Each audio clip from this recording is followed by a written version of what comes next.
Bonjour Brice. Salut. Merci d'avoir accepté mon interview, je suis ravi de te rencontrer. Bah écoute, partagez. On va revenir ensemble sur ta carrière dans le doublage. Ouais. Avant, est-ce que tu peux nous expliquer ce qui t'a donné envie de devenir comédien? Alors moi je fais du théâtre depuis que j'ai 7 ans. En fait on m'a inscrit au théâtre parce que je me déguisais, je faisais un peu le clown à la maison, voilà, c'était plus pour évacuer un peu l'énergie. Ok. Et j'ai jamais lâché le théâtre, donc je suivais une scolarité normale et j'ai continué le théâtre. Et jusqu'à encore aujourd'hui.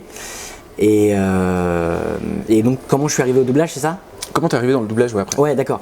Et ben en fait, si tu veux, je jouais un spectacle de fin d'année, donc je jouais dans un cours de théâtre en banlieue où mes parents m'avaient inscrit. Et en fait, après ce spectacle de fin d'année, il y avait quelqu'un dans la salle qui a repéré, qui recherchait des enfants pour doubler. Okay. Et donc c'est comme ça que j'ai été repéré. Et en fait, ils ont fait venir plein d'enfants pour passer des essais sur des séries. Et il se trouve que j'ai été pris sur un dessin animé et puis ensuite un long métrage. Et c'est comme ça que j'ai commencé. C'est le théâtre qui m'a amené au doublage. Voilà. Et petit en fait, c'est sur un coup de chance. Ouais. Parce que vu que mes parents sont pas comédiens et j'ai pas de famille là-dedans. Okay. Donc voilà comment je suis arrivé là. Donc le coup du hasard, le coup de chance quoi. Ouais. Ok. Depuis, tu as prêté ta voix à plusieurs acteurs. Ton doublage le plus marquant pour moi est évidemment celui de Frankie Muniz, que tu doublais dans la série Malcolm. Dans le rôle de Malcolm, justement, quel souvenir tu gardes de la série? Écoute, je peux en garder qu'un bon souvenir. Je sais pas si tu as vu la série. Ouais, tout le monde en garde dans vos souvenirs. Mais c'est décalé, c'est drôle, voilà, super équipe. En plus, moi, c'était un peu mes débuts dans le doublage, même si j'avais fait quelques trucs avant. C'est ton premier gros rôle sur la série? Ouais, mon premier gros rôle. Voilà quoi, on pouvait que s'amuser quoi. Une fois j'ai fait le calcul et il s'avère que tous les 7,4 repas pris ensemble, ma famille passe un moment agréable à table. Hey. Ouais, bah toi alors, m'accuse pas d'un truc que j'allais pas faire. Curieux ce changement d'atmosphère, il faudrait des heures pour expliquer comment on a pu en arriver là. Alors pour résumer, je dirais dynamite, allumette. En plus moi j'étais un enfant un peu turbulent, un peu hyperactif. Ouais. Donc finalement ça allait bien avec l'énergie de la série, même si mon perso est plutôt l'intello de la famille, mais voilà ça collait plutôt bien. Et c'est vrai que travailler aux côtés de Marion Gamme, Jean-Louis Faure, Daniel Regnoux comme frère, enfin voilà c'était un régal, c'était un plaisir. Et puis du coup on jouait ensemble, on n'était pas séparés, il n'y avait pas cette histoire de Covid comme il y a pu avoir. Donc non, j'en garde un excellent souvenir. Ouais. Attends une minute, tu penses vraiment tout ce que tu viens de me dire? Pourquoi je dirais pas ce que je pense? Vous voyez, c'est de ça que je voulais parler. Cette famille est peut-être grossière, bruyante et crado, et peut-être qu'elle n'a jamais honte de rien. Seulement, avec eux, on sait au moins à quoi s'en tenir. Et puis, quand j'ai un problème, ils sont toujours là. Autre carton, mais cette fois-ci beaucoup plus récent, la série Mercredi, dans laquelle tu prêtes ta voix à Tyler, interprété par Hunter Dohan. Comment s'est passé le doublage de ce personnage sur cette série qui était très attendue? Bah écoute, ça s'est très très bien passé. D'ailleurs c'est Olivia Luccioni qui m'a dirigé là-dessus. Ouais. Je leur remercie de m'avoir appelé. Je l'avais déjà doublé dans Your Honor. Il a renversé Rocco Baxter qui roulait à moto et il l'a laissé se vider de son sang sur le bord de la route. Les flics l'ont arrêté et il va payer pour ce qu'il a fait. D'ailleurs je le rencontre normalement le week-end prochain à une convention où ils font la rencontre de l'acteur avec le doubleur. Et donc je devrais le rencontrer. Et pardon, du coup j'ai oublié ta question. Comment s'est passé le doublage de ce personnage? Écoute, c'est très bien passé. Alors très bien passé parce que il a deux facettes, mais ça, Olivia Luccioni a vraiment une direction très douce, très calme. Les directives sont très précises. Enfin, de ce côté-là, c'est un vrai plaisir, c'est un régal. Ouais. Et alors lui il a deux facettes, mais il a surtout une facette de mec gentil, sympathique. Voilà. C'est seulement sur la fin où il commence à se dévoiler un petit peu. Où je vais pas spoiler les gens pour ceux qui l'ont pas encore vu, mais c'est sur la fin où on voit qu'il se transforme un petit peu et qu'il est un peu plus sombre. Le côté un peu plus sombre. Quand tu t'es enfui hier à la fête, j'ai pas vraiment compris, mais ensuite j'ai appris que c'est assez dingue. Tout le monde, y compris ton père, pense que j'ai tout inventé. Il est temps que j'aille canaliser le rebelle qui est en moi. Tu sais, pour info, Moi, je te crois. Dans la série que j'ai particulièrement adoré, Bates Motel, tu doublais Max Thieriot dans le rôle de Dylan, le demi-frère de Norman Bates. Yes. Est-ce que tu connaissais l'histoire de la série? Alors je connaissais un petit peu, comment dire, je savais que c'était sur le tueur Norman, voilà, je connaissais un petit peu l'histoire. Okay. Un petit peu l'histoire de Norman, quoi. Ouais. Voilà, mais sans plus. Sans plus, ouais. Et puis bon, là c'est vrai que ça a été très, ils ont très romancé le truc, quoi. Aussi, hein, ouais. Voilà. Après moi, mon personnage, c'est un peu le mec sympa le plus sain finalement de cette famille de barges. Donc voilà, c'était assez. Je l'avais déjà doublé. Tu l'avais déjà doublé, ouais. Je l'avais déjà doublé. Et non, pareil, je pense que c'était assez chouette. C'est des conneries ce que tu dis. Imagine qu'un jour t'apprennes un truc sur toi. Un truc tellement énorme que ça change totalement ta façon de te voir jusqu'à la fin de tes jours. J'ai du mal à imaginer ça, je dois dire.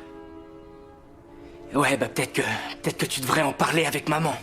Enfin voilà, l'équipe était top et puis la série, c'était bien gore, bien trash. Ouais, c'est une super série. Et Maxime est top dans le rôle de Norman. Ouais, il est très bien. Dans la série Dark, on parle de noirceur. Là, dans la série Dark, tu doublais le personnage de Magnus Nielsen, joué par Moritz Jan. Est-ce que tu as compris déjà toute la série? Qu'est-ce qui s'y passe? Déjà, je suis pas sûr de l'avoir regardé. D'accord. En toute honnêteté. Effectivement, si tu as vu que ce que tu as doublé, tu n'as pas dû comprendre grand-chose. Ouais, déjà voilà, en regardant les scènes, vu que je suis pas très très très présent, et honnêtement, en ayant discuté avec Benoît Dupac qui m'a dirigé là-dessus, il me semble que c'est Benoît Dupac. Oui, c'est Benoît Dupac. C'est ça, que je fasse pas d'erreur. Et tout le monde était un peu largué. Il paraît que la deuxième saison était encore pire. Ah d'accord. C'est-à-dire qu'ils sont partis encore plus loin encore terminé, alors. dans le côté du présent, futur, passé. Enfin à un moment donné, on se perd un peu quoi. On se perd un peu, ouais, on se perd. Ta mère en parle à la maison? De l'enquête, je veux dire. Pas avec nous. On est là à attendre comme des cons. Et il se passe que dalle. On n'en sait pas plus qu'il y a 8 mois. Parfois, je me dis que ce serait mieux s'ils étaient morts. Ok. Et puis dans la série Merlin, tu doublais Colin Morgan dans le rôle de Merlin. Comment est-ce que tu as abordé le doublage de cette série? Est-ce que tu avais passé des essais? Alors comment je l'ai abordé? J'ai fait beaucoup de magie avant. J'ai passé des essais, redés essais. C'était compliqué d'avoir. D'accord. C'était très compliqué. Et puis finalement Canal+ a tranché parce qu'il m'avait eu sur Skins. Ok. Et je pense que il me voulait là-dessus. Et écoute, je l'ai pas vraiment appréhendé. Tu te plonges dans le bain en fait. Le doublage, c'est ça. Hein. T'arrives, tu découvres ton personnage, tu sais pas ce que tu vas faire. T'as les essais, tu sais de quoi ça parle, machin. Mais finalement, tu fais un saut dans le vide. Ouais, t'as pas de préparation. Voilà, t'as pas de vraie préparation. Tu as décapité ce serpent? Evan a été mordu par un serpent du bouclier quand il combattait Valiant. Demandez à Gaius, il y a des marques sur le cou d'Evan là où il a été mordu. Evan allait l'emporter. Valiant a été obligé de tricher. Valiant ne ferait jamais de magie à Camelot. Evan était coincé sous le bouclier. Personne n'a pu voir le serpent le mort. Ce type ne me plaît pas, mais ça ne veut pas dire qu'il triche. Et ça s'est très bien passé. Et puis c'était un régal. Cette série fantastique pour les jeunes, mais avec beaucoup d'humour et de fantaisie. Et puis des comédiens qui jouent, les Anglais quoi, ça joue super bien. Donc c'est un autre jeu. Donc c'est un régal de pouvoir prêter sa voix à des comédiens comme ça quoi. Ouais, voilà. Et puis dans la série Véronica Mars, tu prêtais ta voix à Kyle Gallner dans le rôle de Beaver. Tu vas ensuite retrouver dans un épisode sur les séries Bones, Medium ou encore Walking Dead. Comment se passent les doublages avec ce comédien? Eh ben écoute, donc lui je l'ai doublé quelques fois. J'aime beaucoup cet acteur parce que il fait que des personnages un peu écorchés, qui mal dans sa peau, fragile et je sais pas si j'ai une facilité à doubler ce genre de choses ou quoi, mais je trouve ça super intéressant quoi de doubler des personnages torturés qui ont un mal-être avec beaucoup d'émotions, de fragilité. Superbe, j'investirai sans hésiter dans ma petite entreprise. Et ça impressionnera les dames. Les sigles et les cicatrices, c'est ça qui les fait kiffer. Je savais pas. Suffit de me demander. En tout cas, même si j'ai la tentation d'impressionner les filles avec mon sigle, il faudrait que le titre de PDG soit attribué à Kendall Casablanca. Et c'est ce qui m'a plu dans ce personnage, c'est pour ça que j'ai aimé le retrouver. Mais c'est un peu finalement, quand j'ai doublé le sixième sens, le petit du sixième sens, il était tourmenté, dans l'intelligence artificielle pareil, et je pense que peut-être que je dois peut-être avoir ce petit truc-là, cette sensibilité à aimer le côté un peu la fêlure. Dans les personnages que je double, et celui-là, c'est vrai que j'aime particulièrement le doubler pour ça. Ouais, pour ça. Ouais. Okay. Tu parlais justement du sixième sens, donc tu doubles donc le petit garçon. Ouais. C'est en 99. Ouais. Est-ce que on t'avait fait passer des essais pour ce rôle-là, parce que t'étais tout jeune du coup. Ouais, carrément des essais, et puis on me connaissait pas dans le milieu. D'accord. C'est vrai que c'est un milieu quand même, c'est un petit milieu. Ouais. C'est quand même assez, pas familial, oui, mais là pour le coup on ne connaissait pas. On me connaissait pas, je débarquais. Du coup, donc ils ont beaucoup hésité à me prendre. Les essais ont été envoyés aux États-Unis. Ok. En fait, c'est les Américains qui ont eu le dernier mot. D'accord, c'est eux qui ont validé. Voilà, c'est eux qui ont validé. Ouais. Dans Les Feux de l'amour, tu as doublé le personnage de Noah Newman, mais avec 3 acteurs différents, ce qui arrive souvent sur Les Feux de l'amour. Est-ce que c'est pas trop difficile de s'adapter à un jeu potentiellement différent à chaque fois pour un même personnage? Non, franchement, pas spécialement. Après, c'est les Feux de l'amour en soi qui sont un vrai exercice. Enfin, tu vois, faut être efficace très vite. On n'a pas beaucoup de temps. Il y a beaucoup de textes. Donc ça demande beaucoup d'efficacité. Le texte n'est pas souvent très bon parce que les auteurs ils n'ont pas non plus beaucoup de temps pour adapter. Ouais. Et du coup nous on doit des fois changer le texte parce que ça colle pas, etc. Ouais. C'est ça la difficulté. Faut être vraiment, ça c'est du tac au tac quoi. On ne peut pas reprendre 10 fois, 5 fois comme un film. Donc c'est vraiment de l'efficacité et de la vivacité d'esprit quoi. D'accord. Pour doubler. Après non, il n'y a pas spécialement de difficulté de passer d'un acteur à l'autre. D'accord. Voilà, on s'adapte peut-être un petit peu, mais sans plus. Ça reste, les Feux de l'amour, c'est très farfelu. Oui, ouais. Tu sais ce que ça veut dire? Rien du tout. Oh, bien sûr que si. Elle a eu ce qu'on appelle le choix. Mais c'est un concept que toi et ton ego démesuré, vous ne pouvez pas... T'es l'homme de sa vie? Tu me fais rire. Tu n'es qu'une amourette de passage, Noah. Tu n'es qu'une conquête de plus parmi tant d'autres. Pour Marissa, tu peux me croire. Fais gaffe à ce que tu dis. Voilà. Ok. Est-ce qu'il y a un film ou une série sur laquelle tu as travaillé qui t'a marqué plus qu'une autre? Je crois que c'est Malcolm. Malcolm, je pense qu'il y a Malcolm qui m'a marqué. Interrogation, une série que j'ai doublée avec Philippe Blanc que j'ai beaucoup aimé faire. Decker, D-E-C-K-E-R. Cheveux noirs. Elle a 16 ans, je crois. Plus petite que moi, des grosses lunettes. Moment de l'agression. Jeudi. Vers 9h15, elle a forcé ma porte avec son frère Kevin. De quel acteur tu te sens le plus proche niveau énergie? Déjà Frankie Muniz, je me sens proche énergie. L'acteur d'interrogation. Ouais. Kyle Gallner. Ouais, ok. Ouais, c'est ça. Et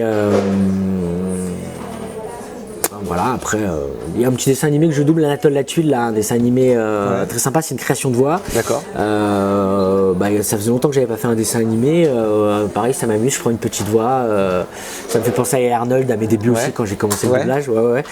Et c'est un petit personnage sympathique avec son chien. On a fait la 2e saison. Ouais. Et je me sens assez proche aussi de lui, un peu. Enfin, je me sens proche surtout de moi quand j'étais jeune. Ouais. C'est-à-dire un peu à faire le pitre en classe, un peu décalé, à faire rire un peu la galerie, ce genre de truc quoi. Ok. D'ailleurs oui c'est vrai que tu faisais Arnold, t'étais la 2e voix il me semble. Ouais, c'était Hervé Grul. Hervé Grul qui faisait la première voix. Ouais. Et je crois qu'il parce qu'il muait. Ouais. Du coup il a pas pu continuer. Et t'as pris le relais. Et du coup j'ai pris le relais. Ok. Et ça faisait comment du coup la voix d'Arnold? Les gars, vous venez, on va jouer au baseball. Gérald. En gros, c'était ça. Ouais. Mais j'avais ma petite voix d'enfant, mais vu que moi j'ai mué, mais j'ai continué à le faire. D'accord. Donc je pouvais le prendre encore comme ça. Ok, d'accord. Ouais. Ok. Ouais. Bah écoute, merci beaucoup Brice de m'avoir accordé cette interview. Bah écoute, je t'en prie, ça a un plaisir. Je suis ravi d'avoir pu échanger avec toi sur ta carrière dans le doublage. Très sympa. Que nous dirait maintenant Malcolm pour terminer cette interview? Oula. Allô maman? Maman, il y a le feu à la maison, je crois que c'est Riz et Francis qui ont foutu le feu et il y a Dewey qui est au 3e étage. Qu'est-ce qu'on fait? Oh, ok.